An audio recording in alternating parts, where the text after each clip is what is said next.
I'm going to give your brain a little bit of a rest from learning exercises just for about 5 minutes. And we're going to look at something that Louise asked a really good question yesterday about what if someone's neck hurts when they do the 100. And we kind of said, well, it's fine for your neck to hurt a bit because your abs hurt a bit. We think that's a good thing. So if your neck hurts, that's normal too.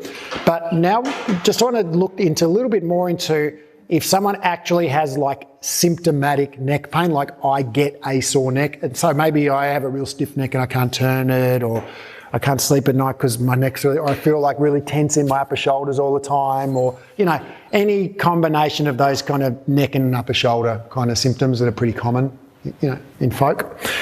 And so the typical response that people have, and sadly what they get often told by well-meaning but ill-informed health professionals, Pilates instructors, yoga instructors, physiotherapists, exercise physiologists, is relax your neck, relax your shoulders, release your neck, release your shoulders, stretch your neck, stretch your shoulders, get massages on your neck, massage on your shoulders. No, strengthen your neck, strengthen your shoulders. That's what you need to do.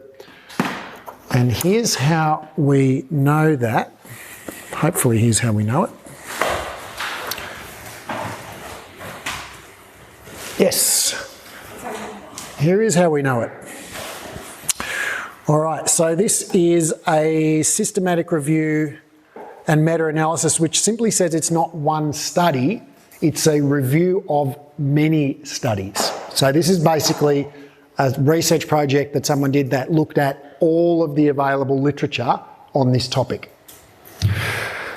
And what they did was they looked at workplace-based interventions for people who had neck and shoulder pain when they're hunched over the computer going, my neck hurts. And so what did they do? They looked at a whole bunch of things. They looked at, that's not very good. They looked at massage, they looked at stretching, they looked at ergonomics, sit up straight, have your head over your shoulders, put your screen at the correct height, have your elbows, you know, all that kind of stuff. And they looked at getting a flex band and doing a few of these ones. And guess what worked? Getting a flex band and doing a few of these ones worked way better than everything else put together. Stretching works a little bit. Massage does bugger all, feels good in the moment. I still like getting massaged. Big fan of it. But the next day, the next week, you're kind of back to how you were before. Ergonomics does nothing. Ergonomics is really a science without any science. It's just a discipline. I don't know what it is. It's a thing without any science behind it at all, really. Ergonomic interventions do nothing. So if you've got a sore neck, if you've got a sore shoulder, if you feel tightness in your neck and shoulders, if you've got restricted range in your neck and shoulders, if you get a shooting pain down your neck and shoulder, any of the above, strengthen your neck, strengthen your shoulders. I'm just going to, do you have any questions on that particular concept? I think I'm going to avoid the full screen in future. There's one other one here. You know when sometimes you sleep funny and then your neck's sore the next day? It's not the position that you sleep in, it's the quantity/quality of your sleep that predicts neck pain. Have you ever seen babies and dogs sleep? Right? Happy as Larry, no neck pain. Okay? We can sleep in any old weird wacky position. It's not the position, it's if you have poor quantity or quality of sleep, that certainly predicts neck pain. So you can sleep bad and get neck pain, but it's not from the position, it's from staying up too late and getting up too early or tossing and turning all night or whatever. How does it work? I thought it was just like me, yeah, it's really weird, isn't it? Yeah. But I'm sure that if you think in your own life, you've had this experience. Like imagine you have had like 3 or 4 nights in a row of bad sleep for whatever reason. Maybe you've been burning the candle at both ends, maybe your kids have been up, maybe you've had exams you're studying for, maybe you've been having too much coffee, too many parties, whatever it is. You know, the 3rd or 4th morning in a row where you wake up and you're like, oh, I really have had a shit sleep, right? And you're bleary-eyed and you're stumbling through the lounge room and you bark your shin on the coffee table, right? How much does that hurt, right? Now imagine you wake up on a different day after just coming back from a week's holiday that's been just the most relaxing, fantastic holiday that you've ever had. You're feeling so well slept and so relaxed, and you're walking through the lounge room and you bark your shin on the coffee table. It doesn't hurt as much. Right? This is well researched, and they do research projects. For instance, I don't know how they get people to volunteer for these projects, but they get people to volunteer for a pain sleep deprivation study. It's like, that sounds like fun, I'll do that. So we pay you $20 and you come in and you sleep overnight and we randomise, we flip a coin, you get to be in Group A, you get to be in Group B, you get to be in Group A, you get to be in Group B, okay? And if you're in Group A, you get to sleep through the night for 8 hours, and if you're in Group B, you get to sleep through the night, but every 2 hours we wake you up with loud music and flashing lights. And then in the morning, you all come out and everyone gets an ice bucket that's at exactly the same temperature, and everyone sticks their hand in the ice bucket for 60 seconds, and then we say to them on a scale of 0 to 10, 0 being no pain, 10 being the worst pain you've ever had, how painful is that ice bucket right now? And you say, oh, it's about a 3 because I've had a good night's sleep, and you say it's about an 8 because I've had a really crappy night's sleep and it really freaking hurts.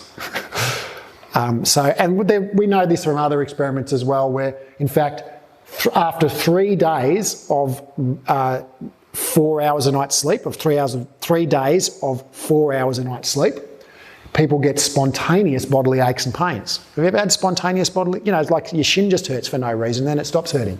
Or your shoulder, it's like, oh, that's weird, I've got a pain, and then it's gone. Have you ever had any kinds of aches or pains like that? Like, they come and they go, who knows why, but they come a lot more when you haven't been sleeping well. It's like sleep deprivation really is an important contributor to how painful things are. So, and there's lots of other things that contribute to how painful things are, but sleep's a big one. So, if you slept funny and your neck's sore, it's probably how much sleep you had or the quality of the sleep you had, not the position that you slept in. So getting a new pillow might help, but only if it helps you fall asleep quicker. And I think there's this last one, yeah. So they make these titles so like clickbait, don't they? Sexy. Does that make you really excited? Think I want to read this? So what that says is, upper trapezius is this muscle here, right? Where people super commonly feel like I'm tight there, my muscle, and a lot of people get told your upper trapezius is overactive. Okay, just like your abs are underactive and your glutes are underactive, muscle can't be overactive. It can be more active or less active, but anyway, we won't go into it. Eccentric training is high load training, where you shrug your shoulders up, then they put an incredibly big weight on your shoulders, and then you have to lower the weight, and then they take the weight off, then you lift your shoulders up, and then they put an incredibly big weight on your shoulders, like, a 10-year-old sitting on your shoulders sort of thing, and then you lower your shoulders down. So that's eccentric training. So it's very high load training of the upper trapezius muscle, the one where people are feeling pain and tension. And guess what? After you do that, you feel less pain and less tension. So even if you're feeling like my muscle's on too much, guess what? Strengthening it helps that. Strengthening it helps that. Okay. So when someone's in your class, so the reason I'm sharing this with you is because when someone's in your class, and you definitely will have this happen many times, someone will come into your class and go, oh, I can't do the hundreds because my neck gets sore. And your thought process should be, no, that's exactly what you need to do. You need to do the hundreds because your neck gets sore. Does that make sense? So if it's unbearable pain, yes, you should rest your head down, because I don't want you to be in searing agony the whole class, but if you can lift your head up for just a little bit, just to get some kind of strengthening in there, then rest it down for a bit, then lift it up for a bit, then rest it down, get some load through it. That's how to fix a sore neck. Make sense? And if you're doing back rowing and you're going, oh, this makes my neck feel tense, yeah, that's fine, that's normal. Normal. And it's going to be, if someone comes into you and say, I can't do this because I get a sore neck, that's exactly why you should do this, because it's going to help your sore neck. But if it's making your neck so sore that your head's about to explode, well, take a break. Take a break. Or let's lighten your spring down a bit so that it's tolerable. But we need to get some load through your neck and shoulders to get rid of that neck pain. Coolio?